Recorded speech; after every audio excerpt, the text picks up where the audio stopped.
Good day and welcome to X News Channel.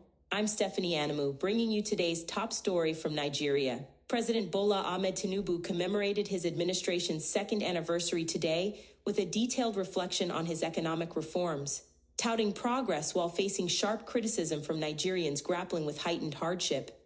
In a post on X at 10:18 a.m., Tinubu outlined his achievements, emphasizing bold policies aimed at redirecting Nigeria from fiscal collapse.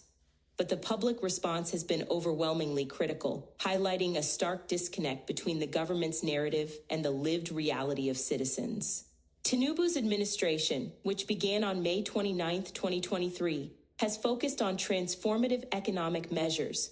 Two cornerstone policies, removing decades-long fuel subsidies and unifying the corruption-laden multiple exchange rate system, were implemented shortly after his inauguration. These were no longer sustainable and had become a chokehold on our nation's neck, strangling our future, Tinubu stated in his post.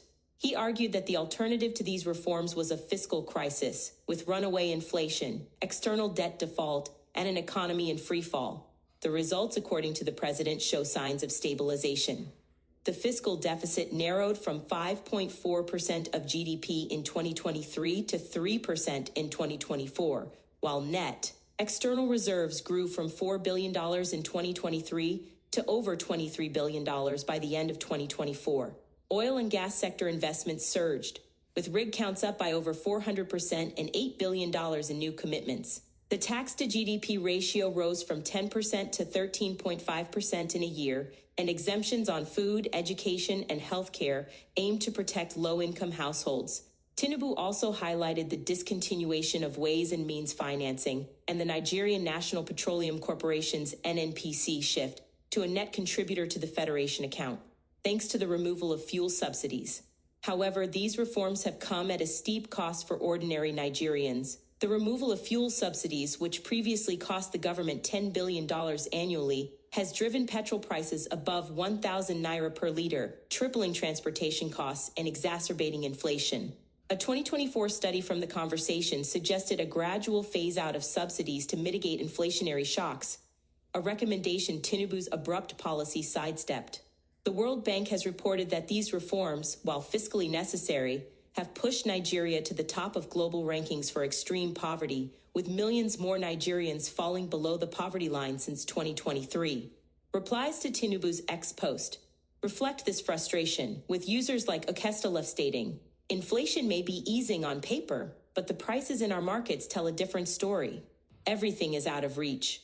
Public sentiment on X also challenges Tinubu's claim of being entrusted with leadership. Many Nigerians, including Amr Sardam and Koigbest, allege that the 2023 election was marred by fraud, accusing the Independent National Electoral Commission INEC chairman, Mahmoud Yakubu, of announcing Tinubu's victory like a thief in the middle of the night.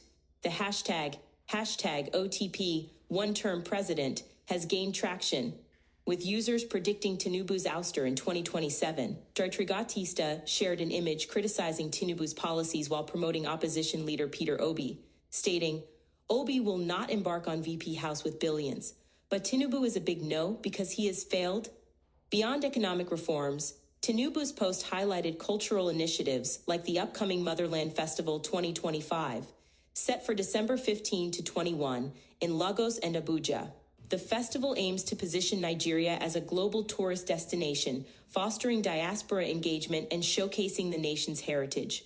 However, this announcement has been overshadowed by domestic grievances, including worsening insecurity. Bandits and kidnappers continue to dominate highways and villages, with Okestalef noting, "Insecurity is worse than ever," a concern echoed by the World Bank's overview of Nigeria's ongoing challenges with banditry, insurgency, and separatist agitations. Tinubu's administration has also been criticized for its borrowing, which Okestalef claims surpasses the combined debt of previous administrations under Obasanjo, Yaradua, Jonathan, and Buhari, with little tangible improvement to show for it. On X, Ombuswools lamented, "Before I even read the first paragraph, finish hunger dawn wound me," while Opemidamage painted a grim picture of daily struggles, electricity bill, dawn pass house rent, person way, get car no see money buy fuel. Despite the backlash, Tinubu remains optimistic, asserting, "The worst is behind us, the future is bright, and together we will build a stronger, more inclusive Nigeria." He urged Nigerians to bet on Nigeria, a call that, for now, many citizens appear reluctant to heed as they navigate the harsh realities of his reforms.